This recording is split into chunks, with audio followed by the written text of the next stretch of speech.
Hello friends, हम already dimensions जो है और यूनिट्स जो है उसके बारे में पढ़ चुके हैं और हम डायमेंशन का यूज़ भी देख चुके हैं कि हम डायमेंशन का यूज़ कैसे करते हैं। तो मैंने आपको बताया भी था डायमेंशन के 3 प्रोमिनेंट यूज़ हैं। पहला इसमें यूज़ था कोई भी फार्मूला अगर हमें चेक करना है, वैलिडेट करना है कि वेदर दैट फार्मूला एग्जिस्ट और नॉट, ठीक है।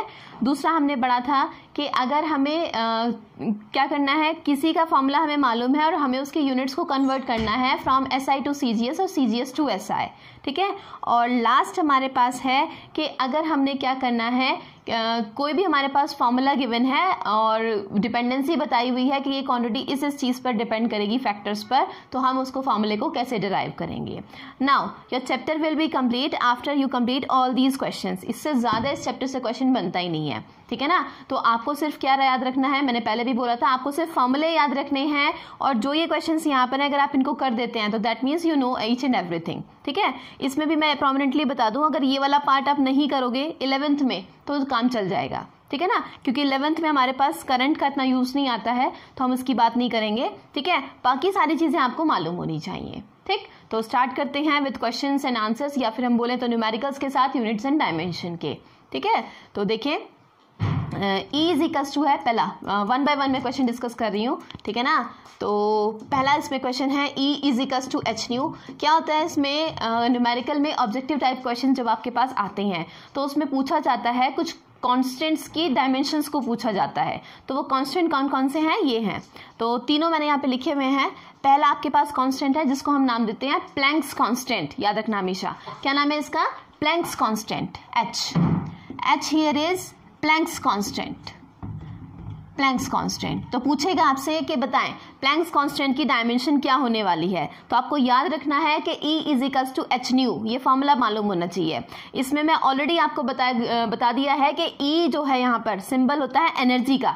तो मैं बस सॉल्व कर रही हूँ डायरेक्टली, आप इसको देखते चलें। तो H इज इक्वल्स टू हो जाएगा E बाय न्यू, और एनर्जी की क्योंकि जो डायमेंशन है वो होती है mL2T-2 और फ्रीक्वेंसी होता है 1 टाइम, तो इसकी डायमेंशन होती है T-1। तो H यहाँ पर जो प्लैंक्स कांस्टेंट है उसकी डायमेंशन आपके पास आ जाएगी mL2T-1, खत्म, ठीक है। ये आपको मालूम होना चाहिए। तो डायमेंशन याद नहीं रखनी है, आपको क्या याद रखना है, आपको याद रखना है यहाँ पर फॉर्मूला, ठीक है। बस यही चीज़ है मैंडेटरी।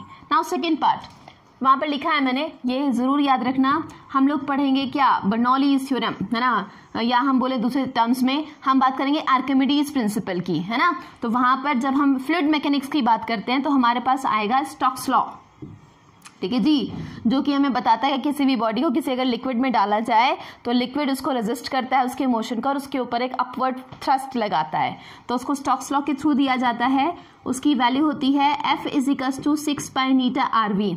फिलहाल के लिए सिर्फ फॉर्मूले पे ध्यान दें, मैंने क्या बोला उस पर ध्यान नहीं दें, क्योंकि जब हम फ्लूइड मैकेनिक्स पढ़ेंगे 11th का चैप्टर, मैं ये सारी चीज़ें दोबारा रिपीट करने वाली हूँ, ठीक है। तो F इज इक्वल्स टू है 6 पाई नीटा RV। तो इसमें F स्टैंड्स फॉर फोर्स, ठीक है, F stands for force, 6 pi constant, ठीक है। और याद कर लें कांस्टेंट की कोई भी डायमेंशन नहीं होती है, तो this is a dimensionless quantity. Now Neeta, what is this? Now this is the term which constant will be asked from you. This constant is called coefficient of viscosity, coefficient of viscosity, ठीक है जी। R stands for radius, V stands for velocity. तो आपसे पूछेगा कि हमें बताएं coefficient of viscosity की dimension क्या होने वाली है। तो कोफिशिएंट ऑफ विस्कोसिटी, जैसे प्लैंक्स कांस्टेंट बहुत इंपॉर्टेंट है, ये क्वेश्चन भी बहुत इंपॉर्टेंट है नीटा की डायमेंशन का, ठीक है। तो यहाँ पर कोफिशिएंट ऑफ विस्कोसिटी, इसको नाम देते हैं नीटा, एन टाइप सिंबल होता है लेकिन नाम होता है नीटा, याद रखें, नीचे ऐसे जाता है ये एक्सटेंड होकर के पार्ट, ठीक है। तो नीटा जो है इसकी जो डायमेंशन है वो क्या होने वाली है, देख लें एक बार। नीटा को अगर मैं लिखूं यहाँ फॉर्मूले वाइज तो ये बन जाएगा F/6 पाई RV। अब हमें मालूम है 6 पाई की कोई डायमेंशन नहीं, तो जिन क्वांटिटीज की डायमेंशन हमें मालूम है वो हम सब यहाँ पर लिख देते हैं। तो फोर्स की यहाँ पर डायमेंशन होती है mLT-2, ठीक है। 6 पाई की कोई डायमेंशन नहीं है, R रेडियस है, तो भाई लेंथ ही है, रेडियस भी, ठीक है ना। तो यहाँ पर अगर हम इसकी बात करें यूनिट हमेशा मीटर ही होगी, तो कोई कंफ्यूजन दिमाग में नहीं होना चाहिए। तो यहाँ पर रेडियस के लिए हम सिंबल लिखेंगे L. Now V stands for velocity.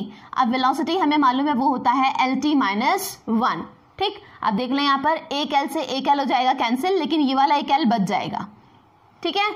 T-1 से T-1 हो जाएगा कैंसिल, लेकिन एक T-1 बच जाएगा।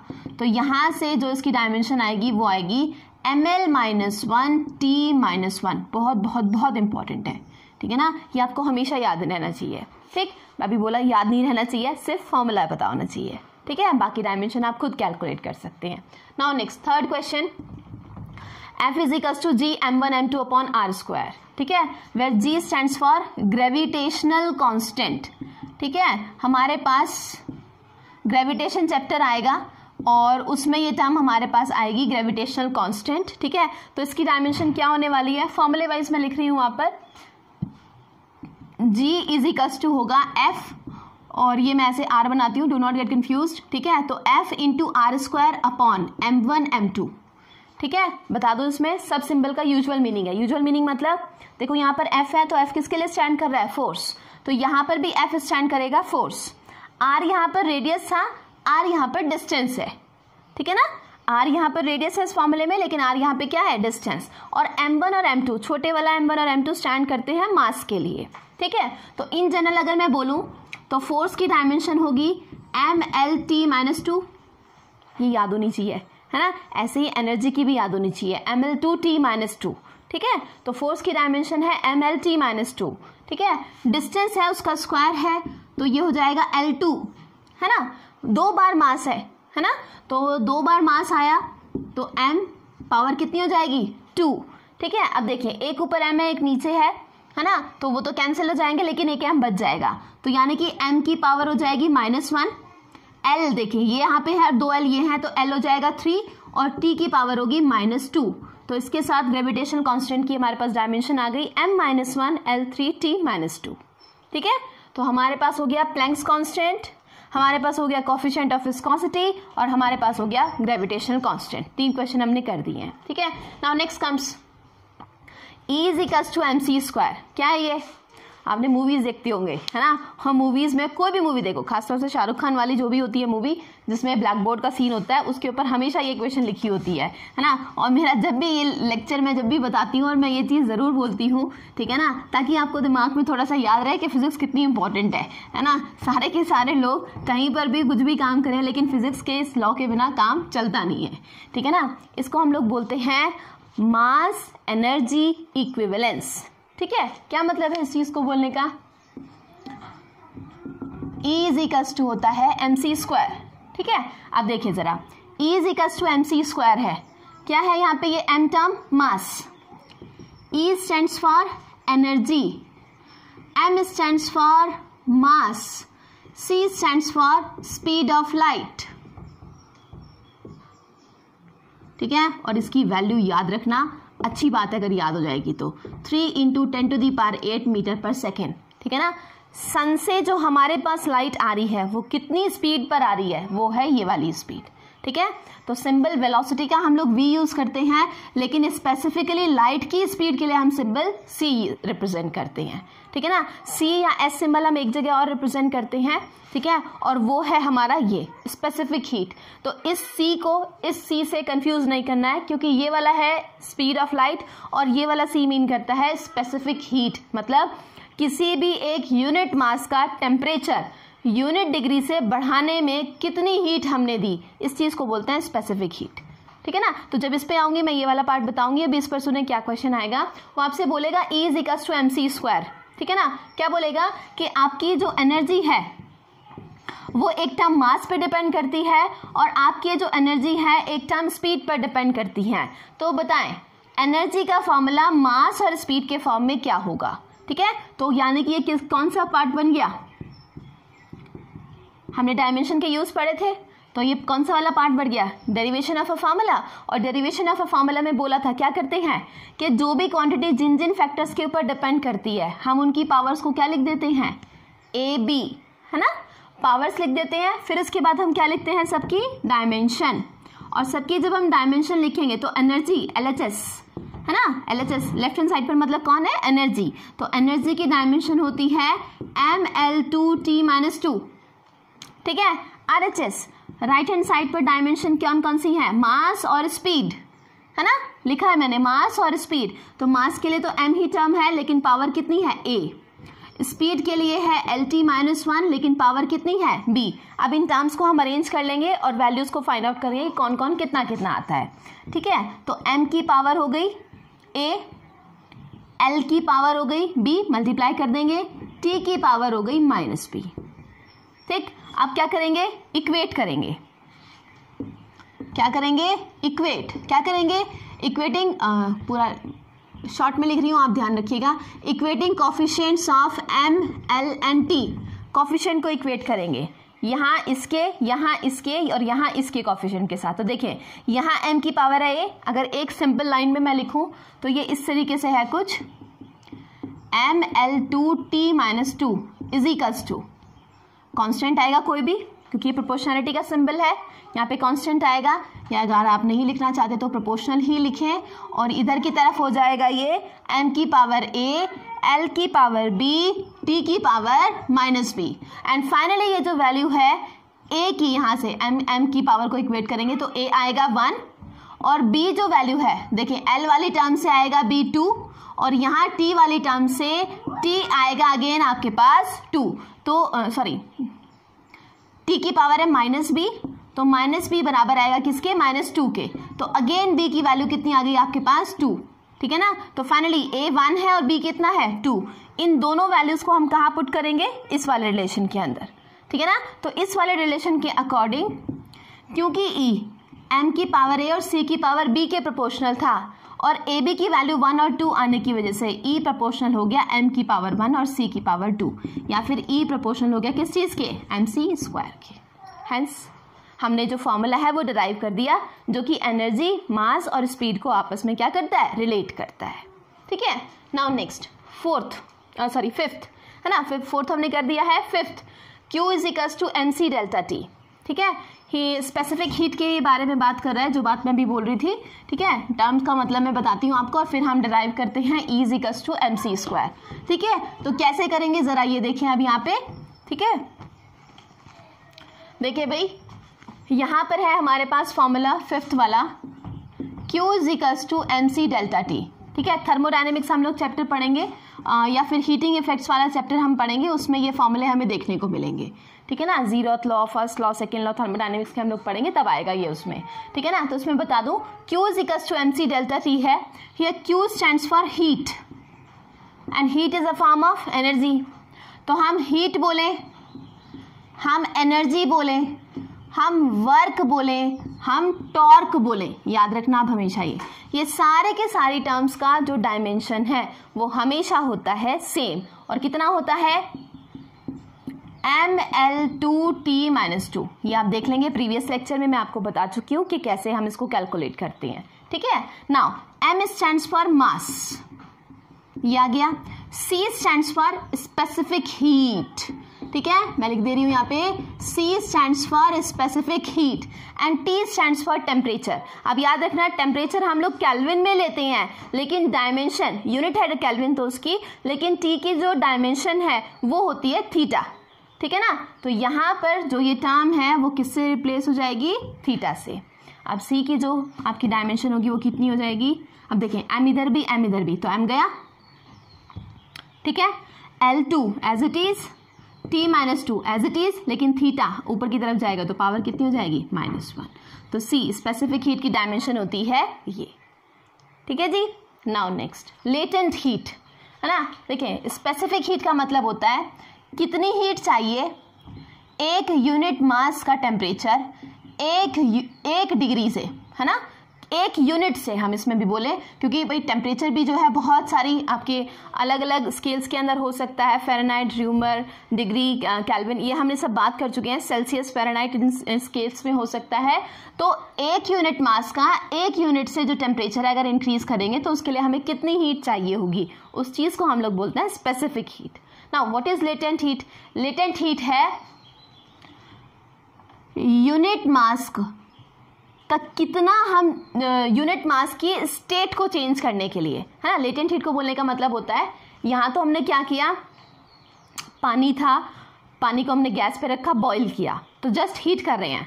लिक्विड था पहले भी, अभी भी क्या है, लिक्विड, मतलब स्टेट चेंज नहीं हुई है। लेकिन अगर हम किसी भी सॉलिड, लिक्विड या गैसियस में से किसी भी एक सब्सटेंस की स्टेट को चेंज करते हैं, मतलब लिक्विड से सॉलिड या सॉलिड से लिक्विड या वाइस वर्सा, मतलब या कुछ भी, मतलब सॉलिड, लिक्विड, गैस, इन सब में आपस में अगर हम चेंज करते हैं, जिसमें आपने नाम सुना होगा इवेपोरेशन, सब्लिमेशन, फ्रीजिंग, तो ये सारे क्या कर रहे हैं, स्टेट को चेंज कर रहे हैं। तो किसी भी एक यूनिट सब्सटेंस की स्टेट को चेंज करने के लिए जो हीट हम देते हैं उसको हम लोग बोलते हैं लेटेंट हीट, ठीक है। तो Q इज इक्वल्स टू होता है ml और L part is what, Q by m, और Q की डायमेंशन हमें मालूम है, हीट के बराबर होती है। तो ml2T-2 और m हमने बात करी थी, डायमेंशन को कभी भी स्क्वायर ब्रैकेट के बिना हम लोग नहीं लिखते हैं, तो m से m कैंसिल, तो लेटेंट हीट की डायमेंशन हो जाएगी L2T-2, खत्म, ठीक है जी। तो इसके साथ हमने 6 क्वेश्चन कर दिए हैं।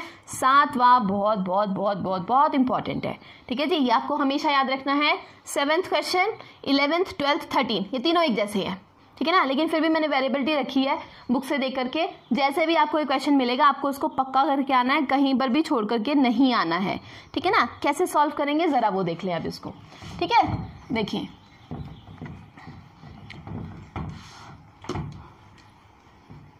अच्छा, ये जो भी मैं क्वेश्चंस आपको करा रही हूँ, मेक श्योर ये आपने एक लेक्चर तो एक बार पढ़ ही लेंगे, आप इन क्वेश्चंस को नोट डाउन करके एक बार खुद से भी करके देखें।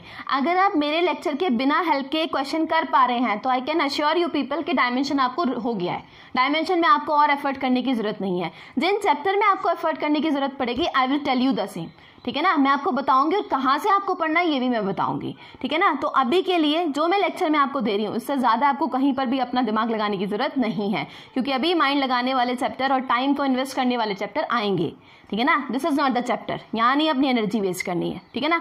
यहाँ तो सिर्फ इतना ही पता होना चाहिए कि डायमेंशन कितनी, क्योंकि आपके एग्जामिनेशन में कोई भी हो चाहे उसमें एट द मैक्स 2 या 3 क्वेश्चन ही रहते हैं, ठीक है ना। इससे ज़्यादा इसमें ज़्यादा क्वेश्चन नहीं होंगे, ठीक है। लेकिन फिर बता दूं, ये वाला पार्ट वो वाला पार्ट है जिसको आप समझते हैं कि 90% वाला भी करके आएगा और 1% वाला जो है वो भी करके आएगा। ये क्वेश्चन कोई नहीं छोड़ेगा, ठीक है ना। किसी ने चाहे पढ़ा है या किसी ने नहीं पढ़ा है चैप्टर, क्योंकि this is the easiest part, ठीक है। लेकिन ईजीएस्ट का मतलब ये नहीं कि हम इसको छोड़ देंगे, ठीक है ना। ईजीएस्ट है, देखेंगे, अगर हम क्वेश्चन कर पा रहे हैं तो हम इसको दोबारा नहीं करेंगे, ठीक। एक और चीज़, फिजिक्स में पता करने का क्या तरीका है कि आपको आता है नहीं आता है। आप क्या करें, बुक को जिसको भी आप पढ़ रहे हैं, पहले चीज़ तो एक ही बुक रखें, जिस भी बुक को आप पढ़ रहे हैं उस बुक के अंदर आप उसको एक रीडिंग दें, जहाँ जहाँ आपको डाउट है आप उसको मार्क कर लें, ठीक है। जब आप एक बार उस चैप्टर को पूरा पढ़ लेंगे, आपको सारी चीज़ क्लियर हो जाएंगी, तो जो वो डाउट वाले पार्ट थे आप उनको एज इट इज़ मार्क रहने दें। कुछ दिन बाद आप उसको दोबारा एक रीडिंग दें।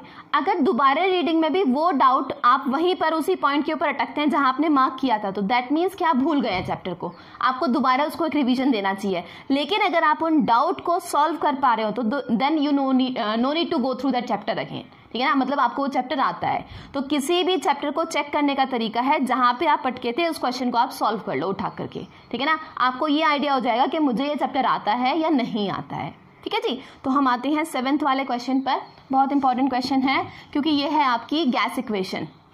एक होती है आइडियल गैस, एक होती है रियल गैस, है ना। तो आइडियल तो कोई भी बिहेवियर नहीं होता है, जैसे कि मैंने आपको क्वेश्चन बताया था एक, कि हम स्टोन को फेंकें या हम एक पत्थर को फेंकें, सॉरी एक ही बात है, ठीक है ना। हम स्टोन को फेंकें या फेदर को फेंकें, ठीक है ना। तो स्टोन और फेदर अगर सेम हाइट से आप उनको ड्रॉप कर रहे हैं तो कौन नीचे पहले आएगा, भाई नेचुरल कंडीशन के अंदर पत्थर आएगा। लेकिन थिंग इज कि जब हम इक्वेशंस ऑफ मोशन की बात करते हैं तो भाई वो फ्रिक्शन को या रेजिस्टेंस को इंक्लूड नहीं करता है, ठीक है ना। जो आपका टाइम का फॉर्मूला होता है वो सिर्फ और सिर्फ हाइट डिपेंडेंट होता है, रेजिस्टिव फोर्स इंक्लूड नहीं करता है। टी सिर्फ एच पर डिपेंड करता है, बाकी और किसी फैक्टर पर डिपेंड नहीं करता।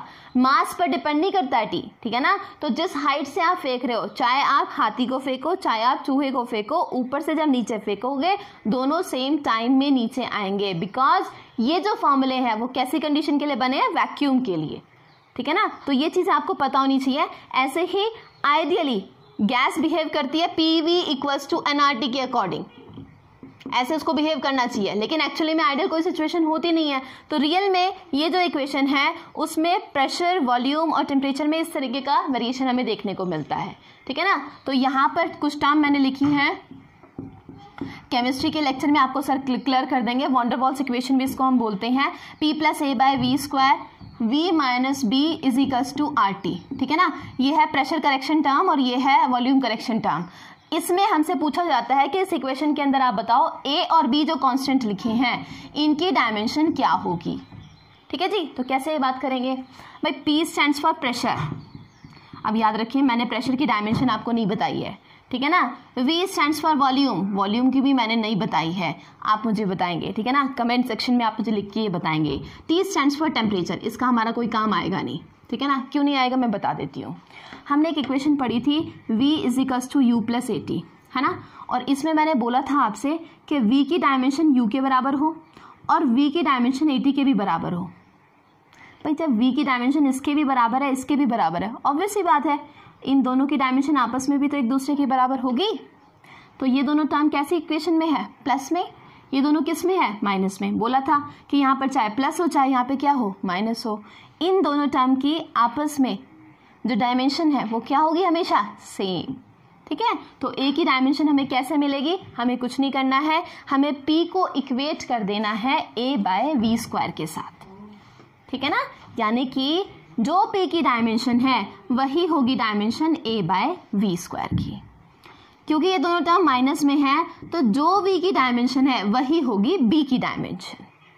ऑलवेज रिमेंबर, हेंस क्वेश्चन हो गया हमारा, ठीक है ना। तो प्रेशर की पहले मैं आपको डायमेंशन बता देती हूँ। प्रेशर की होती है फोर्स अपॉन एरिया, और फोर्स होता है mL/T-2, और एरिया होता है लेंथ इंटू ब्रेथ। भाई लेंथ बोलो, ब्रेथ बोलो, हाइट बोलो, कुछ भी बोलो, है तो लेंथ ही ना। और लेंथ बोलने का मतलब क्या है, एरिया के अंदर लेंथ कितनी बार आई, 2 बार, ठीक है। तो L2, अब देखें सॉरी L2 नहीं होता, यहाँ पे सिर्फ L होता है, फोर्स है ना ये, इसलिए। तो mL/T-2 ये है L2। ये L2 अब जब ऊपर जाएगा तो एक L से तो एक L कैंसिल हो गया, एक बचा। तो यहाँ से प्रेशर की डायमेंशन आ गई mL-1T-2, ठीक। अब इसको हम यहाँ पर पुट कर दें तो A जो है आपका उसकी डायमेंशन हो जाएगी, प्रेशर की है mL-1T-2। वॉल्यूम आपको मालूम है, वॉल्यूम होता है length into breadth into height.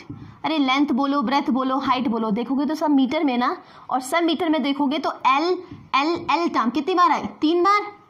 तो L की पावर क्या हो गया, 3। तो वॉल्यूम की डायमेंशन क्या हो गई, L3। एरिया की डायमेंशन क्या हो गई, L2, ठीक है। तो यहाँ से ये जो है, क्योंकि इसकी पावर कितनी है, 2, तो L3 ही है लेकिन पावर कितनी है, ट्वाइस। तो ये कितना हो जाएगा, L6। तो mL-1T-2 और ये है L6। तो यहाँ से डायमेंशन बन जाएगी mL, देखो ये -1 और 6, तो -1 + 6 ये बन जाएगा प्लस के 5। तो mL5T-2 is the dimension of A। Clear. Now next, क्योंकि V किसके बराबर है, V = what, B, अभी बोला माइनस में टर्म्स डायमेंशन क्या होने वाली है, सेम। तो जो V की डायमेंशन है वही किसकी डायमेंशन होगी, B की। And V stands for volume और इसकी डायमेंशन है L3, तो B की भी डायमेंशन होगी L3। खत्म, ठीक है ना, as simple as that. Clear जी। अब इसके साथ नेक्स्ट क्वेश्चन देखो, 7th बता दिया ना मैंने, अभी मैं इसको छोड़ देती हूँ क्योंकि 12th वाला पोर्शन है, ठीक है ना। अब मैं आपको बताती हूँ ये वाला 11, 12 और 13 वाला क्वेश्चन, ठीक है। तो 11th क्वेश्चन पहले देखते हैं। उसमें लिखा है V = AT + B/T + C। क्या बोलेगा ये इक्वेशन देने के बाद कि this is a equation in which V stands for velocity, T stands for time. तो बताओ A, B और C कांस्टेंट की डायमेंशन क्या होगी, ठीक है ना। तो अभी हमने कहा, क्या कहा हमने कि डायमेंशन जो है वो क्या होती है आपकी, सेम होती हैं। अगर क्वांटिटीज कैसे में हो, प्लस में हो या फिर माइनस में हो। तो हम इसका आंसर कैसे देंगे भाई, V = AT बोला तो आपकी पहला चीज V की डायमेंशन इसके बराबर होगी और V की ही डायमेंशन इसके बराबर होगी। क्लियर है भाई। तो क्योंकि इन दोनों की डायमेंशन जो है वो सेम होगी तो क्या होगा यहाँ पर, v की डायमेंशन बराबर होगी 80 के, ठीक है। और देखिए ये दोनों क्वांटिटीज कैसी कंडीशन में है, प्लस की कंडीशन में है ना। तो प्लस में है तो हमें पता होना चाहिए कि जो डायमेंशन है वो हमेशा क्या होती है, सेम, ठीक है। तो पहली टर्म तो यहाँ से आ जाएगी हमारे पास v is equals to what, 80। तो यहाँ पर जो हमारे पास a कांस्टेंट है उसकी डायमेंशन हो जाएगी वेलोसिटी अपॉन टाइम। तो वेलोसिटी होता है lt माइनस 1 और टाइम होता है t, ठीक है। तो यहाँ से a जो कांस्टेंट है उसकी डायमेंशन हो जाएगी lt माइनस 2, खत्म, ठीक है। a कांस्टेंट की डायमेंशन क्या हो जाएगी, lt माइनस 2। एक पार्ट तो हो गया, अब बचा दूसरा पार्ट, t प्लस c। अब मैंने बोला था प्लस में क्वांटिटीज हैं तो डायमेंशन क्या होती है, सेम। यहाँ पर भी तो वही किया हमने, जो p की डायमेंशन है वही किसकी डायमेंशन है, a बाय वी स्क्वायर की, ठीक है। तो t प्लस c में जो t की डायमेंशन है वही किसकी डायमेंशन होगी, c की। तो c कांस्टेंट जो है उसकी डायमेंशन किसके बराबर हो जाएगी, टाइम t के, ठीक है। अब हमें दो कांस्टेंट मिल गए, अब तो हमें a मिल गया और क्या मिल गया हमको, c मिल गया। अब हमें क्या चाहिए, b। अब b हम कैसे पता करेंगे, अभी हमने कहा v की डायमेंशन 80 के भी बराबर होगी और v की डायमेंशन इस पूरी टर्म के भी बराबर होगी, यस और नो। अब देखें कैसे होगा, ठीक है। तो यानी कि v किसके बराबर हो गया, b by t plus c के डायमेंशन वाइज, ओके। और डायमेंशन वाइज बोलने का मतलब क्या, आप सिंपल सी टर्म याद रखना। आपको याद हो तो मैंने डायमेंशन चैप्टर का जब पहला लेक्चर लिया था तब मैंने आपसे कहा था कि there are two type of quantities. Units जब मैंने स्टार्ट करी थी मैंने कहा था there are two type of quantities, fundamental quantity and derived quantity. Fundamental quantities are those which are not breakable, मतलब उससे ज्यादा हम उसको नहीं तोड़ सकते और वो यूनिक है, ठीक है। लेकिन derived quantities are those which are made with the help of fundamental quantity. और फंडामेंटल क्वांटिटी का मल्टीप्लिकेशन और डिवीजन करेंगे तो मिलेंगी डिराइव्ड क्वांटिटी। आप नोटिस करें मैंने वहां पर एडिशन और सब्सट्रैक्शन नहीं कहा, तो उसका क्या मतलब है, उसका ये मतलब है कि अगर आप टाइम में टाइम ऐड करेंगे तो क्या मिलेगा आपको, टाइम। लेंथ में से लेंथ माइनस करेंगे तो क्या मिलेगा, लेंथ। तो यानी कि सेम क्वांटिटीज का एडिशन करो या सब्सट्रैक्शन करो तो क्वांटिटी क्या रहती है, सेम। तो यहां पर भी टाइम के अंदर टाइम ही ऐड करोगे तो भाई क्या मिलेगा आपको, टाइम। तो क्योंकि दो बार टाइम रिपीट हो रहा है तो आप उसको ट्वाइस टी लिखने की जरूरत नहीं है, आप टाइम को सिर्फ एक बार इंक्लूड करोगे, ठीक है। तो यहाँ पर जो b की डायमेंशन होगी वो हो जाएगी, वेलोसिटी की तो है lt माइनस 1 और ये वाली यहाँ मल्टीप्लाई होगी, लेकिन अभी बोला टाइम को टाइम में ऐड करोगे तो क्या मिलेगा, टाइम। तो क्वांटिटी क्या हो जाएगी, t। तो b जो है कांस्टेंट उसकी डायमेंशन हो जाएगी सिंपली l, ठीक है। तो इसमें ये बोलना चाहती हूँ कि दो क्वांटिटीज में से आपको सिर्फ एक कंसिडर करनी होती है, ठीक है ना। तो यहाँ से एक और क्वेश्चन आ गया कि टाइम के अंदर टाइम ऐड करोगे तो क्या मिलेगा, टाइम। टाइम में से टाइम सब्सट्रैक्ट करोगे तो क्या मिलेगा, टाइम। और याद रखना ये हर क्वांटिटी के लिए वैलिड है, मतलब लेंथ में लेंथ ऐड करोगे लेंथ, मास में मास ऐड करोगे मास। कभी भी लेंथ में मास ऐड नहीं कर सकते या लेंथ से मास को सब्सट्रैक्ट नहीं कर सकते। तो हमेशा हम सेम क्वांटिटीज का एडिशन और सेम क्वांटिटीज का सब्सट्रैक्शन करते हैं। ये बहुत बहुत बहुत इंपॉर्टेंट क्वेश्चन है, आपको ध्यान रखना है, ठीक है जी। तो इसके साथ हमारा जो 11th वाला पार्ट है वो मैंने कंप्लीट करा दिया। Now come 12th and 13th part, ठीक है। तो 12th वाला पार्ट जो कर सकते हैं फटाफट करके मेरे को फटाफट से नीचे अगर बता सकते हैं तो मुझे आंसर बताएं, आई एम वेटिंग, ठीक है ना। अगर आप ऑनलाइन है वीडियो के ऊपर, ठीक है ना, और आपने अभी देखी है, ठीक, तो गो थ्रू इट एंड मुझे आंसर बताएं, ठीक है। तो 12 वाला पार्ट है, f इज इक्वल्स टू है, ये याद रखना ये अपॉन होता है, डिवीजन में है, f is equals to a by T plus B T square. Simple, क्या सिंपल कि भाई इसकी डायमेंशन इसके बराबर होगी और इसकी डायमेंशन इसके भी बराबर होगी। बाकी टर्म्स का यूजुअल मीनिंग है, टी हम जहां भी बना रहे हैं वो किसको स्टैंड कर रहा है, टाइम को। f किसको रिप्रेजेंट करता है, फोर्स को। तो क्योंकि f की डायमेंशन a बाई टी के बराबर होगी और f की ही डायमेंशन बी टी स्क्वायर के बराबर होगी, तो a की डायमेंशन हो जाएगी फोर्स की डायमेंशन mlt माइनस 2 और टाइम की डायरेक्शन टाइम की डायमेंशन t, तो ये हो जाएगा mlt माइनस 1। ये आपके पास होगी a की डायमेंशन, ठीक है। नाउ कम्स b डायमेंशन, तो जो b की डायमेंशन है वो हो जाएगी mlt माइनस 2 तो है ही, और t2 जो पावर है वो नीचे चले जाएगी डिनोमिनेटर में, और जब ये ऊपर जाएगी तो यहाँ से ऑलरेडी टी की पावर -2 है, ये भी टी की पावर -2 हो जाएगा, तो टी की पावर बन जाएगी -4, तो MLT -4। ठीक है जी, ये होगी हमारी किसकी, बी की डायमेंशन। नाउ कम्स कौन सा क्वेश्चन, 13th क्वेश्चन।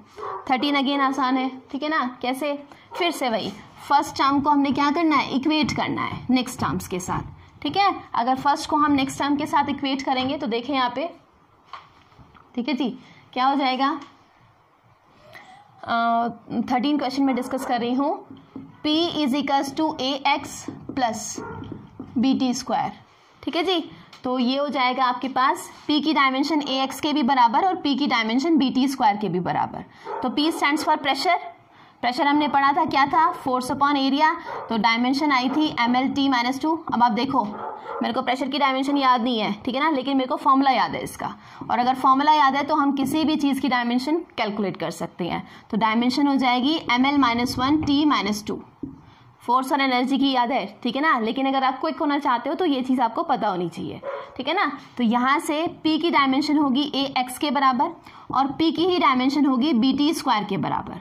तो P स्टैंड्स फॉर प्रेशर, तो A, अब यहाँ पर याद रखें X stands for distance, length है ये, ठीक है, and T stands for time. तो यहाँ से A की डायमेंशन हो जाएगी ML -1 T -2 और L डिवीजन में जाएगा ऐसे, तो जब ये भी ऊपर आएगा तो यहाँ से A की डायमेंशन हो जाएगी ML -2 T -2, ठीक है। P = है BT², तो B की डायमेंशन हो जाएगी P/T², और प्रेशर की डायमेंशन है ML -1 T -2 और ये हो जाएगा T2, ठीक है। थोड़ा ध्यान देना इस बात पे। तो B की डायमेंशन हमारे पास आ जाएगी ML -1 T, ये भी ऊपर जाएगा तो T की पावर हो जाएगी -4, ठीक है जी। तो इस तरीके से हमने कर दिए कितने क्वेश्चन, यहाँ तक हम कर चुके हैं ऑलरेडी। अब बात करती हूँ मैं 14th वाले एक बार क्वेश्चन की, क्योंकि 14th क्वेश्चन बहुत इंपॉर्टेंट है और कई बार एग्जामिनेशन में रिपीट भी हो चुका है, ठीक है। 14th क्वेश्चन कहता है, 14th और 15th में एक साथ डिस्कस कर रही हूँ, फिर मैं 12th वाला पार्ट आपके साथ डिस्कस कर लूँगी, ठीक है। देखें यहाँ पे लिखा है 14th में, ये यूनिट कन्वर्जन का है, 1 kWh = 3.6 × 10⁻⁶ जूल, ठीक है जी। तो ये जो चीज़ है वो क्या रिप्रेजेंट करती है। सबसे पहली चीज़ क्या क्वेश्चन पूछेगा कि किसकी यूनिट है, ठीक है ना।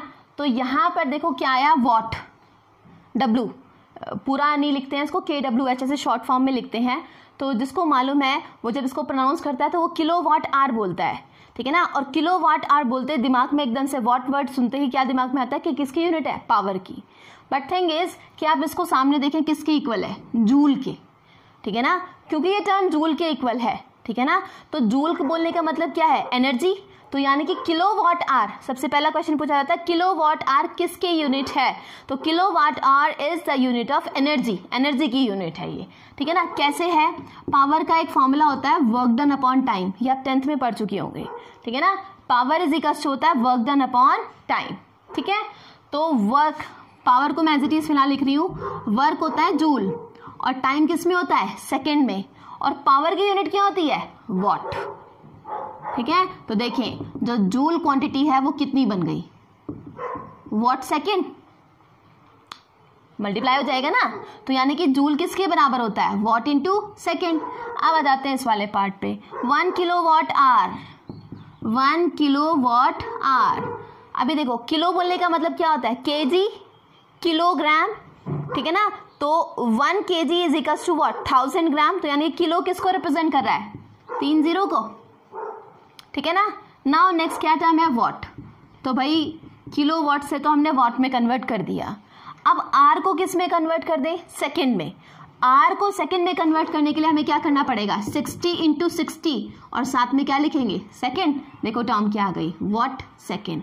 तो कभी भी एग्जामिनेशन में क्वेश्चन करते हुए एकदम से पढ़ के आंसर नहीं करना चाहिए. Read between the lines always. हमेशा ध्यान रखना, क्वेश्चन जब भी आप करते हो और आपको लगता है कि आ रहा है तो उसमें हमेशा ऐसे कंफ्यूजिंग ऑप्शंस रहेंगे जिससे आप हमेशा कंफ्यूज हो जाएंगे. तो यहाँ पर किलोवाट आवर बोला तो इसका मतलब हो जाएगा, देखिए कितनी जीरो, 1 2 3 4 5, तो 10 की पावर 5 तो ये बन गया, ठीक है. और 6 6 36 और वॉट सेकंड है तो यहाँ मैंने लिखा हुआ वॉट सेकंड किसके बराबर है, जूल के. अब एक डेसिमल अगर यहाँ पर लगाएंगे तो 3.6 into 10 to the power 6 joule, ये वैल्यू बन जाएगी. ठीक है, तो ये यूनिट पूछी जाती है किसकी है, इसकी वैल्यू पूछी जाती है जूल्स में कितनी है. ठीक है, तो ये यूनिट है एनर्जी की. दूसरा, इसकी वैल्यू होती है जूल्स के अंदर इतनी. ठीक है, तो एक क्वेश्चन किसका हो गया, यूनिट्स का. ठीक है ना, कि डायमेंशन का यूज हम किस लिए करते हैं, यूनिट्स के लिए भी करते हैं. ठीक है, तो 1 kilowatt hour is equals to 3.6 into 10 to the power 6 joule. ये आप याद रखेंगे. Now next most important question. ठीक है, मैंने आपको दिया था, होपफुली आपने कर दिया होगा ये क्वेश्चन. देखिए कैसे सॉल्व करते हैं इसको.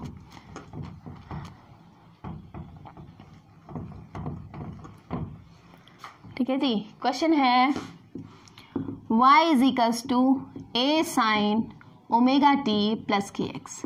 रिवाइज करें.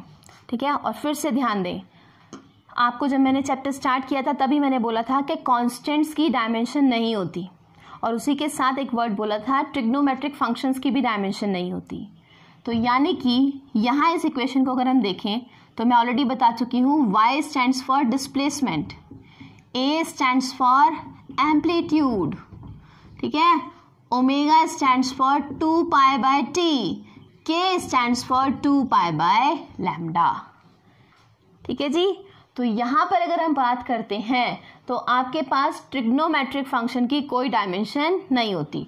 तो मतलब साइन के साथ ये जो टर्म है दिस इज यूनिटलेस, डायमेंशनलेस, कुछ नहीं होगी इसकी वैल्यू. ठीक है ना, इसकी कोई डायमेंशन नहीं होगी. मतलब एज अ होल इस पूरी क्वांटिटी के लिए M B 0, L B 0, T B 0. ठीक है जी, यानी कि इसका मतलब क्या हुआ कि y की डायमेंशन किसके बराबर होगी, a के. तो हम डिस्प्लेसमेंट बोले, एम्पलीट्यूड बोले, दोनों ही टर्म की डायमेंशन होगी l. ठीक, नाउ नेक्स्ट ओमेगा टी और के एक्स बोला है. ठीक है ना, अब क्योंकि ये क्वांटिटी कैसी है, डायमेंशन लेस, तो as a whole omega T भी क्या होना चाहिए, डायमेंशन लेस, और as a whole K X भी क्या होना चाहिए, डायमेंशन लेस. ठीक है जी, और अगर एज अ होल की हम बात करें तो उसमें क्वेश्चन जो आता है मैं बता देती हूँ. क्वेश्चन आता है ओमेगा की डायमेंशन बताओ क्या होगी, के की डायमेंशन बताओ क्या होगी. ठीक है, तो इसमें T stands for time, x stands for distance, distance मतलब क्या होगी, डायमेंशन एल, टाइम मतलब डायमेंशन क्या होगी, टी. ठीक है, तो ये देख लें यहाँ पे एज अ होल इस टर्म को बोलने का मतलब है कि डायमेंशन लेस का मतलब है ओमेगा टी भी डायमेंशन लेस है. ठीक है ना, और ओमेगा टी के डायमेंशन लेस होने का मतलब है M0, L0, T0. ठीक है, और इस टर्म की डायमेंशन लेस होने का मतलब है के एक्स भी क्या है, डायमेंशन लेस, मतलब MB0, LB0 और TB क्या होगा, 0. ठीक है, इन क्वांटिटी की कोई भी डायमेंशन नहीं है. ठीक है जी, तो यहाँ पर डायमेंशन नहीं है तो ओमेगा की डायमेंशन कितनी हो जाएगी, देखो ये टर्म अपॉन टाइम, क्योंकि सब 0 है तो यानी कि t कितना आ जाएगा, इनवर्स. तो यानी कि ओमेगा की डायमेंशन होती है t-1. k किसके बराबर आ जाएगा, 1/x, तो k की डायमेंशन हो जाएगी, x क्या है, डिस्टेंस, डिस्टेंस, तो इसकी डायमेंशन क्या है, l, तो k की डायमेंशन हो जाएगी l-1. ठीक है, लेकिन एज अ होल ये पूरी क्वांटिटी एक साथ क्या है, डायमेंशनलेस. कैसे, देखो ओमेगा टी है ना, तो ओमेगा का फॉर्मूला क्या होता है, 2 pi by T into T. ये भी टी टाइम बताता है और ये भी टी टाइम बताता है, और 2 पाई तो कांस्टेंट है ही, तो यानी कि ओमेगा टी की एज अ होल डायमेंशन है M0, L0, T0. ठीक है, टर्म है के एक्स एज अ होल, अगर हम लिखते हैं 2 pi by lambda into x. यहाँ लैम्डा वेवलेंथ है, लेंथ ही बताता है, एक्स भी यहाँ पर लेंथ ही बताता है. लेंथ को लेंथ से डिवाइड करोगे कट जाएगा, कुछ नहीं आएगा, 1 मिलेगा आपको. और 2 पाई अगेन कैसी क्वांटिटी है, डायमेंशन लेस, तो के एक्स भी है डायमेंशन लेस. तो ये इस तरीके से भी आ सकता है. आपको इसी तरीके से इक्वेशन देके पूछे कि बताओ whether this equation is dimensionally correct और नॉट, तो you will say this equation is dimensionally correct. सही है ये एकदम इक्वेशन. ठीक है जी। तो इसके साथ जो 11th वाला पार्ट था हमने कर दिया खत्म।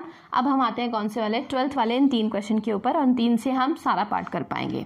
चाहे रेजिस्टेंस का डायमेंशन हो, ठीक है ना, चाहे कैपेसिटेंस का डायमेंशन हो, चाहे आपका इंडक्टेंस का डायमेंशन हो, सब इसी से आपका पार्ट सॉल्व हो जाएगा, ठीक है ना। तो देखें कैसे हो जाएगा। ये के लिए याद रखना होगा तभी जब फॉर्मूले लर्न होंगे, ठीक है ना। फॉर्मूले लर्न नहीं होंगे तो कुछ भी नहीं होगा। याद करो, अब हमने बात करी थी एसआई सिस्टम के अंदर 7 फंडामेंटल क्वांटिटी की। तो 7 फंडामेंटल क्वांटिटी में एक फंडामेंटल क्वांटिटी करंट भी थी, जिसकी यूनिट थी एम्पियर, ठीक है ना। आई थिंक 4th या 5th नंबर पे मैंने लिखा था, ठीक है। तो हम 8th वाले पॉइंट की बात कर रहे हैं, एम्पियर के लिए हम लोग बात कर रहे हैं यहाँ पे। तो फॉर्मूला लिखा है मैंने, I = Q/T।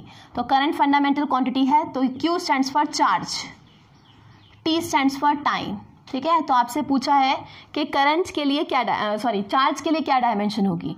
तो Q की डायमेंशन हो जाएगी IT, और I बोला था डायमेंशन इसकी होती है A, टाइम के लिए होती है T, तो Q चार्ज की डायमेंशन हो जाएगी 80। इसको हम स्मॉल q से भी रिप्रेजेंट कर देते हैं, कंफ्यूज नहीं होना है, ठीक है ना। स्मॉल e से भी रिप्रेजेंट कर देते हैं, do not gate confused. e लिखें, q लिखें, q लिखें, एक ही मतलब है सब टर्म्स का, ठीक है ना। तो q की डायमेंशन हो गई 80। नाउ नेक्स्ट 10th वाला पहले ले रही हूँ, फिर 11th बताऊंगी, ठीक है। पोटेंशियल इज इक्वल्स टू होता है वर्क डन पर यूनिट चार्ज, ठीक है ना, W/Q, ठीक है। तो V equals to, V stands for electric potential, V stands for electric potential. और इलेक्ट्रिक पोटेंशियल बोलने का मतलब क्या होता है, वर्क की डायमेंशन होती है mL/T-2, चार्ज की डायमेंशन है क्या 80, और ये सारी चीज ऊपर जाएंगी तो पोटेंशियल की डायमेंशन हो जाएगी m, L2 तो है ही, T भी ऊपर जाएगा तो पावर हो जाएगी -3 और A-1, ये हो जाएगी पोटेंशियल की डायमेंशन। यूनिट क्या होती है, यूनिट होती है वोल्ट, हमेशा ध्यान रखना। वोल्टेज है, ठीक है ना, इलेक्ट्रिक पोटेंशियल भी बोलते हैं, वोल्टेज भी बोलते हैं, एक ही बात है। इसकी यूनिट होती है क्या, वोल्ट, SI यूनिट होती है वोल्ट, ठीक है ना। तो अब देख लो यहाँ से एक और यूनिट आ जाएगी, ठीक है ना। पोटेंशियल की यूनिट है क्या, वोल्ट। चार्ज की यूनिट होती है कूलाम्ब, कूलाम्ब्स लॉ होता है 12th में ना, है ना, ठीक है। तो वर्क डन की ही, जैसे अभी एक यूनिट पढ़ी थी हमने एनर्जी की, क्या थी, वॉट सेकंड, ठीक है ना। ऐसे ही एक और दूसरी यूनिट बन जाएगी, यहीं पे लिख रही हूं मैं, वर्क डन की यूनिट होती है जूल, वर्क डन की यूनिट होती है अर्ग, वर्क डन की यूनिट होती है वॉट सेकेंड, और वर्क डन की ही दूसरी यूनिट होती है वोल्टेज इंटू चार्ज, या फिर वोल्ट, और साथ में क्या आ जाएगा, कूलम, वोल्ट कूलम, ठीक है जी। तो एक ही टर्म है, लेकिन अलग अलग जगह पर एप्लीकेशन से उसकी यूनिट्स क्या हो गई हैं, अलग अलग। ये है SI यूनिट, ये है CGS यूनिट, ये है वर्क डन वाले पार्ट से यूनिट या पावर कंसेप्ट से, और ये है आपके वोल्टेज के कंसेप्ट से यूनिट, ठीक है। सबकी वैल्यू वही है, डायमेंशन सबकी वही आनी है, बट थिंग इज कि हर जगह पर यूनिट क्या है, change. That's why I said कि कोई भी क्वांटिटी होगी तो उसकी डायमेंशन तो होगी यूनिक, लेकिन यूनिट्स उसकी कुछ भी हो सकती हैं, ठीक है। क्वेश्चन ऐसे भी आया हुआ एग्जामिनेशन में कि इनमें से वर्क की कौन सी यूनिट नहीं है, सिर्फ बोला है यूनिट, ओके। अगर सिर्फ बोला है यूनिट तो भाई ये भी यूनिट है, ये भी यूनिट है, ये भी यूनिट है और ये भी यूनिट है, एम आई क्लियर। लेकिन इसके अलावा अगर कुछ दिया हुआ है तो वो यूनिट नहीं है। तो अगर क्वेश्चन देखो 3 तरीके से पूछेगा, which one is the SI unit of energy, ठीक है, तो आंसर होगा जूल। क्वेश्चन बोलेगा which one is the CGS unit of energy, तो आंसर होगा अर्ग। क्वेश्चन पूछेगा कि which one among the following are the units of work, तो आप बोलोगे ऑल, सारी है, ठीक है ना, यूनिट सारी है, लेकिन SI सिर्फ ये है और CGS सिर्फ ये है, बाकी सब यूनिट है। होपफुली क्लियर होगा ये पार्ट, ठीक है ना। ऐसा बहुत सारे क्वेश्चंस के साथ हुआ है, वर्क के साथ तो हुआ ही है, और भी क्वेश्चन फोर्स के साथ भी ये चीज हुई है, ठीक है, पूछा गया ये वाला question. Now V is equals to what, IR। तो यहाँ से रेजिस्टेंस, मैंने भी बोला ना कि अगर हमें ये दो पता चल जाए तो अब हम रेजिस्टेंस, कैपेसिटेंस, इंडक्टेंस, कुछ भी हो हमारे पास, हम सबकी यूनिट को पता कर सकते हैं, सॉरी डायमेंशन को पता कर सकते हैं, ठीक है। तो ओम्स लॉ है 9th वाला पार्ट, ओम्स लॉ है 9th वाला part, V is equals to I R, और इस फॉर्मूले से V हमें पता है, I करंट हमें पता है, R की वैल्यू बतानी है। तो R की डायमेंशन हमारे पास हो जाएगी, V की डायमेंशन है ये ml2 t-3 और a-1, और यहाँ पर आ जाएगा करंट मतलब A, और ये भी ऊपर जाएगा तो रेजिस्टेंस की डायमेंशन बन जाएगी ml2 t-3 a-2। This is the dimension of resistance. ठीक है, यहाँ पे याद कर लेना, रेजिस्टेंस की यूनिट होती है ओम, जिसको का सिंबल हम इस तरीके से बनाते हैं। ठीक है ना, ऐसे ये लूप टाइप। ठीक है ना, तो ये जो सिंबल है वो है किसका, ओम का, यूनिट का है ये। ठीक है ना, वैसे सर्किट का जो सिंबल होता है वो ये वाला है, रेजिस्टेंस का। इसमें कंफ्यूज मत हो जाना, ये ओम यूनिट है, ये सर्किट का सिंबल है। ठीक है, तो इसके साथ हमारा जो भी आपके at the max units and dimension से न्यूमेरिकल हो सकते हैं वो मैंने यहाँ पे डिस्कस किए हैं। इसके बाद भी अगर आपको कोई कंफ्यूजन होता है तो do write back to us in the comment section, और हर लेक्चर में मैं बोल रही हूँ। ठीक है ना, तो हमारे सब्सक्राइबर बढ़ाइए। ठीक है ना, do like share and subscribe our videos. ठीक है ना, and we are eagerly waiting for your reactions. Okay, so thank you for today lecture.